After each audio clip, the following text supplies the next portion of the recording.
गणपती बाप्पा परत एकदा मला बाहेर बघून तुम्ही विचार करत असाल की हा आता भटकायला गेलाय कुठे.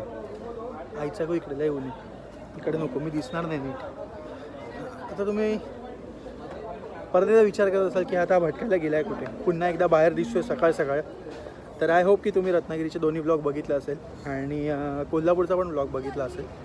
तर आता आपण चाललो आहे असंच छान दिसतं आहे. तर आता आपण चाललो आहे हरणे मुरुडला. सो यावेळी मला माहिती आहे आम्ही कुठे चाललो आहे, कारण आम्ही आमच्या स्वतःच्या गाडीतून चाललो आहे. यावेळी ट्रेन बिननी चाललो नाही, त्यामुळे आम्हाला माहिती आहे कुठे चाललो आहे करून. तर यावेळी आम्ही चाललो आहे हरणे मुरुडला. आता सकाळ सकाळ पहिला नाश्ता करायला थांबलो.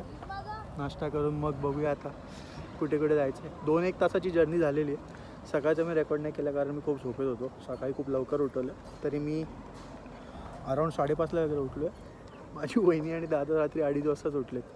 सो आता आम्ही आलो आहे नाश्ता करायला. कामत हॉटेलमध्ये आहे. सगळं हॉटेलचं नाव पण नाही दिसत. हां, कामत हॉटेलमध्ये आलो आहे. सो बघूया सगळे काय काय खात आहेत ते. मी गेल्या टायमाला पण हेच खाल्लेलं, कांदा पोहे.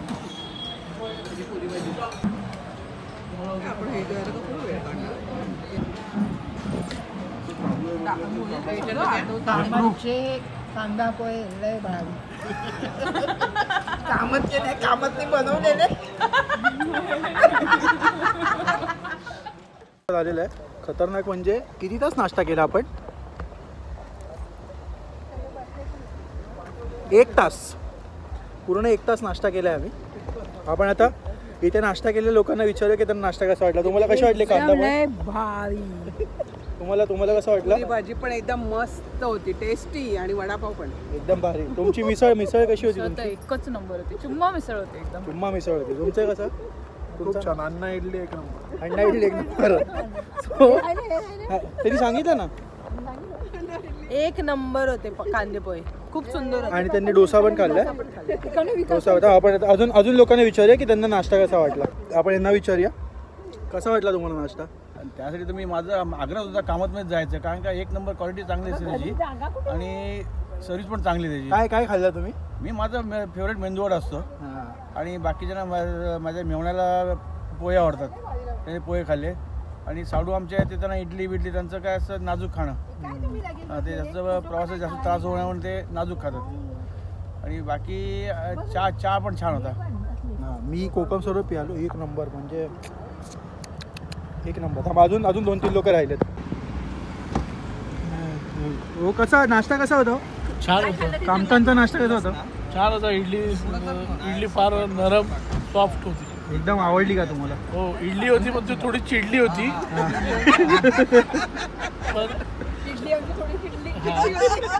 चिडल्यानंतर कोणालाच नाही मिळली. हो, एकच प्लेट मिळाली इडली. अजून तुम्हाला कसा वाटला नाश्ता? नाश्ता मस्त होता. आम्हाला तर कांदा पोहे आवडले. कांदा पोहे. चहा मला जास्त चहा आवडला. कामतकडे चहा नक्की छान या. होता. कामतकडे नक्की या. कामतकडे तुम्ही काय खाल्लं? तुम्ही काय खाल्लं? माझा फेवरेट म्हणजे मैसूर मसाला डोसा. खूप कसा छान होता. परत आम्ही खूप छान होती आणि पुन्हा आम्ही व्हिजिट करूया. घरी जाताना पण यांचा नाश्ता करायचा प्लॅन इकडेच आहे. कळलं? एवढा भारी नाश्ता होता, एवढा भारी म्हणजे आता आम्ही डायरेक्ट दुपारी जेवणार.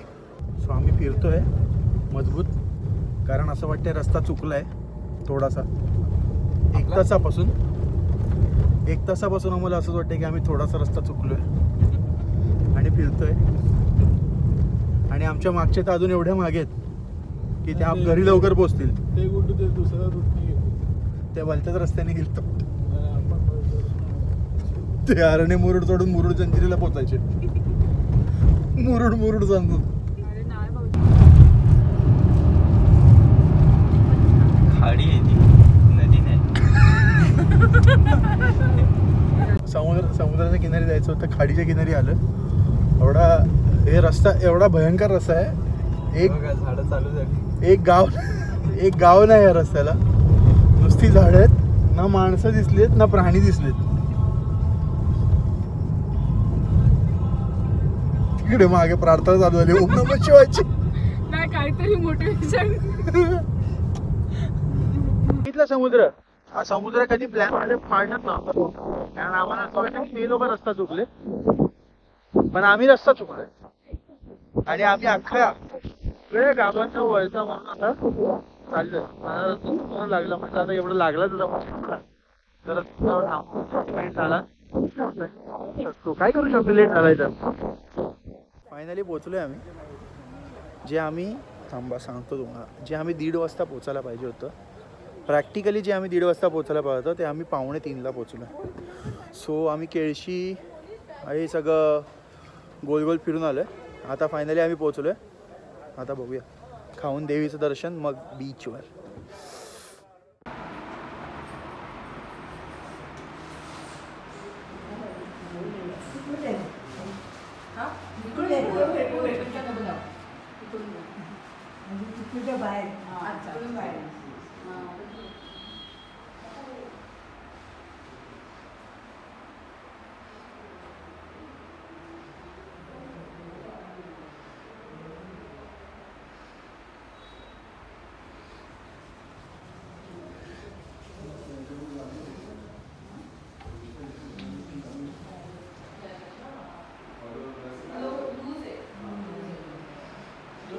आता आम्ही आलो आहे हरणेमुरुड इथल्या दुर्गादेवी मंदिरात. तर आता तुम्हाला जो व्हिडिओमध्ये दिसतो तो या मंदिराचा परिसर आहे. परिसर तसा त्यांनी व्यवस्थित स्वच्छ ठेवलेला आहे आणि साफसफाई पण कंटिन्युअसली चालू असते. आणि मंदिराच्या आवारात खूप शांतता आहे, गर्दी वगैरे काही नाही आहे. सो हे दुर्गादेवीचं स्थान आहे. आणि आता तुम्हाला जी मूर्ती दिसते ती दुर्गादेवीची मूर्ती आहे. आमची थोडीशी इकडे ओळख असल्यामुळे आम्हाला गाभाऱ्यात जायला मिळालं. तसं गाभाऱ्यात जायची परमिशन नाही आहे, पण देवीची ओटी भरण्यासाठी आणि तिला साडीचोळी देण्यासाठी आम्हाला गाभाऱ्यामध्ये परमिशन मिळाली होती. आणि ही देवीची मूर्ती जी तुम्हाला दिसते, आणि आता तुम्हाला जी दिसते घंटा, ती या मंदिराला चिमाजी अप्पाने दिलेली आहे. तर चिमाजी अप्पा कोण आहे ते तुम्ही गुगलवरती सर्च करू शकता.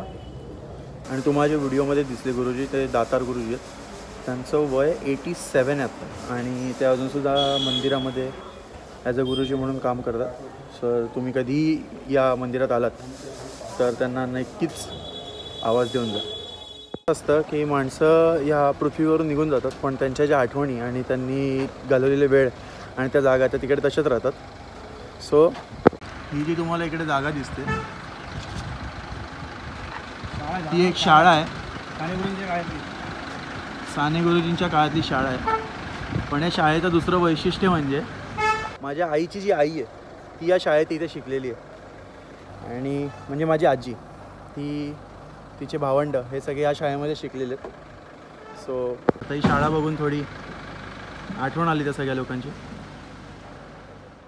सो आत्ता आम्ही आलो आहे सीमादेवीच्या मंदिरात. इथलाही परिसर तसा खूप शांत आहे. ऐसपैसे जागा इकडे, बरीच जागा आहे आणि खूप शांतता इकडे.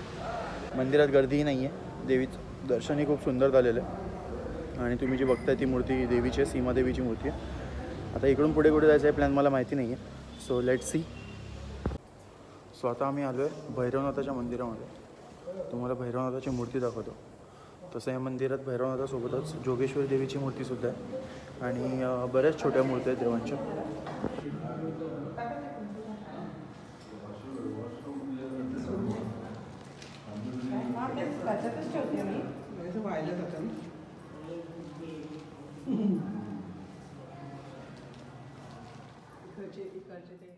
आता आम्ही चाललो आहे कड्यावरचा गणपती बघायला. पण रस्त्यावरती एक बीच लागला आहे आणि त्या बीचवरती एक सुंदर असा किल्ला दिसला आहे. आता तो मी दाखवतो आणि तो कुठला किल्ला आहे तेही सांगतो. हा आहे तो किल्ला सुवर्णदुर्ग. इथे जाण्यासाठी तुम्हाला प्रायव्हेट बोट करावी लागते, जी इकडे मिळते तुम्हाला बीचच्या साईडला. त्या बोटनी तुम्हाला जावं लागतं आणि तिकडे गेल्यानंतर तुम्हाला ते एक सर्टन डिस्टन्सवरती उतरवतात. तिकडून मग तुम्हाला समुद्रातून थोडंसं चालत जावं लागतं. पण आता वेळेच्या अभावी आम्हाला सुवर्णदुर्गावर जाता येणार नाही आहे. सो मी म्हटलं की तुम्हाला एकदा इकडूनच दाखवूया. किल्ले सुवर्णदुर्ग इतिहासातील एक अभेद्य किल्ला आणि त्याच्या रक्षणासाठी इथे जो बांधला आहे तो गोवादुर्ग, जो एका साईडने पाण्याने आहे आणि एका साईडने जमिनीवर, म्हणजे भुईकोट आणि समुद्र असा दोन्ही जलदुर्ग. त्याच्या पुढे ते फतेदुर्ग आणि कनकदुर्ग. आत्ता आम्ही आलो आहे कड्यावरच्या गणपतीचं दर्शन घेण्यासाठी. मंदिराचा जो परिसर आहे तो खूप शांत आहे आणि स्वच्छ आणि नीटनेटका आहे. परत या मंदिराचा जीर्णोद्धार चालू असल्यामुळे इकडे बांधकामसुद्धा चालू आहे नवीन. गणपती बाप्पाच्या मूर्तीचं फोटोग्राफी करण्यास अलाउड नाही आहे, त्यामुळे मी तुम्हाला आतून कुठूनही गणपतीची मूर्ती दाखवू नाही शकलं. पण आता तुम्हाला जे समोर दिसतं ते एक शंकराची पिंड आहे, ते मंदिर आहे तिकडे बाजूलाच. आणि तिकडे एक त्यांनी छोटंसं कमळाचं झाडसुद्धा लावलेलं आहे. कमळाचं झाड नाही म्हणता येणार, पाण्यातून कमळ उगवलेले आहेत. आणि या कड्यावरच्या गणपतीची खासियत म्हणजे इकडे असं म्हटलं जातं की गणपतीच्या पायाचे ठसे आहेत आणि ते ठसे बघण्यासाठी तर आम्ही आलो आहोत. सो मी तुम्हाला आता दाखवणार आहे ते गणपतीच्या पायाचे ठसे आहेत. उन्हामुळे तुम्हाला किती क्लिअर दिसत असेल मला माहीत नाही, पण हे गणपती बाप्पाच्या पावलाचा ठसा आहे.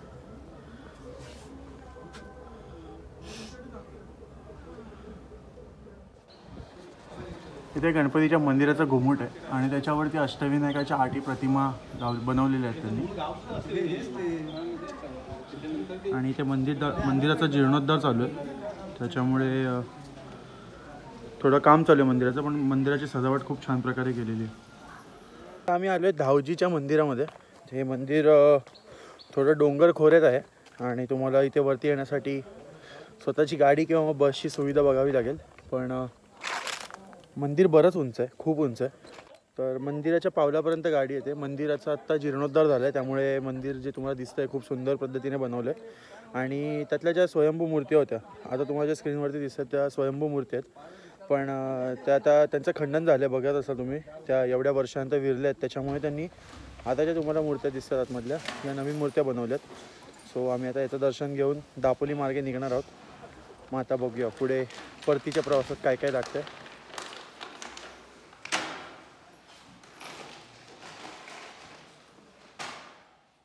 सो परतीच्या प्रवासामध्ये मला जास्त काही रेकॉर्ड नाही करता आलं, कारण माझी तब्येत खूप खराब होती आणि हा ब्लॉग मी एडिट करतानाचा क्लोजर बनवतो आहे. सो माझी तब्येत खूप खराब असल्यामुळे मी काही जास्त रेकॉर्ड करू शकलो नाही आणि तुम्हाला या व्हिडिओमध्ये पण थोडीशी माझी एनर्जी कमी दिसली असेल. त्याचं कारण तेच होतं की मला नव्हतं तेवढं बरं वाटत की मी तेवढी एनर्जी लावू शकेल.